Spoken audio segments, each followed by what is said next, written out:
Good evening. Welcome to Merit TV Canada's Election Watch. But here we are on a nationwide broadcast to the world on one of the most important nights of Canadian history. It's coming down to the ground game because a lot of these racers are going to be determined by less than 1,000 votes. This could end up being a much different election than we were thinking a week ago. I don't think I've seen Canadians, quite frankly, so emotional. I would agree that I feel like this has been a highly emotionally charged election due to what has been brought up from Donald Trump, his trolling of Canadians and 51st state, and that's definitely, I think, helped heat up the proverbial battleground. But we need them for our economic prosperity back and forth across this border of ours, and I think we need to concentrate on the positive side of our relationship instead of the negative. It's good to see how many people here voted, though. And honestly, so I love it. Lots of people did the early vote, advanced voting. We got Margaret, Jordan, Adam, Andrew, Dave. We got almost 800 people in the chats right now.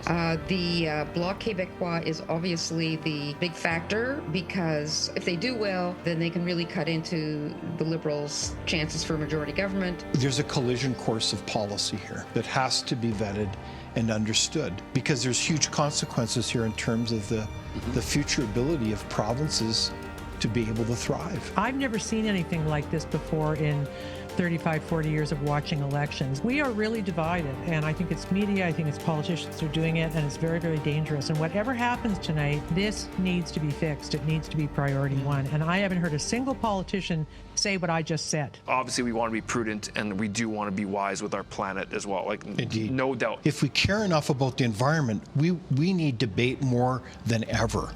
And so this is where governments in ham-fisted use of power and money have really shut down debate rather than enable it. The unfortunate thing is, even among Indigenous peoples, is I don't think there's a lot of excitement really for this election. I think this is kind of a historic night the way it's unfolding here, because who would have believed just 3 months ago we would have had this? And the way the two parties tried to deal with Trump says a lot about where the headspace of the average Canadian voter is. Alberta is very strong and has some things that need to be done. Looking at what has happened in Quebec, really Alberta's one of the few provinces that can really make a point for provincial rights. So the main party that looks like it doesn't have the majority of seats, it has a minority of seats, has got to dance with some partner in the House in order to form government.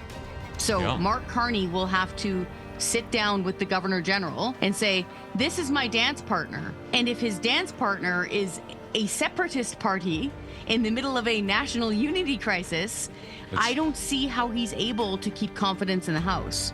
That's problematic. So this is really up in the air, like not lasting a year. Canada's going through the worst decade in most of people's history.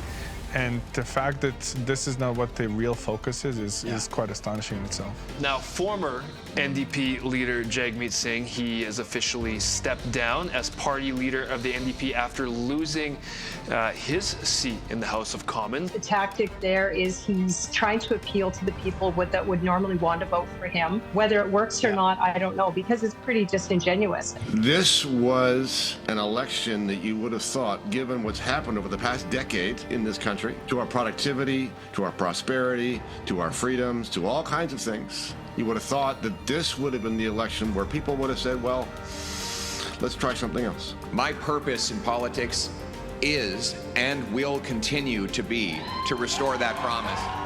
Who's ready to stand up for Canada with me? And who's ready? Who's ready to build Canada strong?